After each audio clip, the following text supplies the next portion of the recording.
দেখো একটা জিনিস আগে জানতে হবে, ডাইট্রানজিটিভ ভার্বটা কি।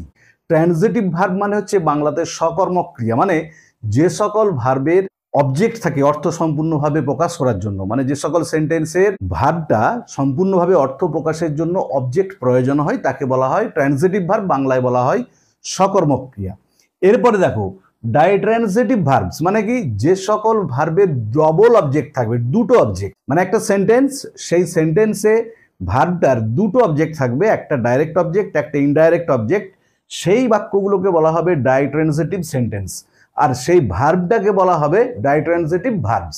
দেখো এখানে আমি তিনটে বাক্য দেখিয়েছি, তিনটে এক্সাম্পল দিয়েছি, প্রত্যেকটায় দেখো দুটো করে অবজেক্ট আছে। He told me the story, সে আমাকে একটা গল্প বলেছিল, মিটাও অবজেক্ট, দ্য স্টোরিটাও অবজেক্ট। আমাকে কি বলেছিল দ্য স্টোরি, কাকে বলেছিল, আমাকে, তাহলে এটা হচ্ছে ডাইরেক্ট অবজেক্ট, এটা ইনডাইরেক্ট অবজেক্ট। পরের বাক্যটা দেখো, she wrote him a letter, দুটো অবজেক্ট আছে, হিম একটা, এ লেটার একটা।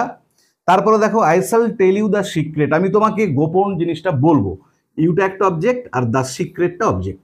তাহলে এখানেতে টোল্ড ভার্বটা বা রোড ভার্বটা বা টেল ভার্বটা, দেখো এখানে যে তিনটে ভার্ব আছে তিনটেই কিন্তু ডাইট্রানজিটিভ ভার্বের এক্সাম্পল।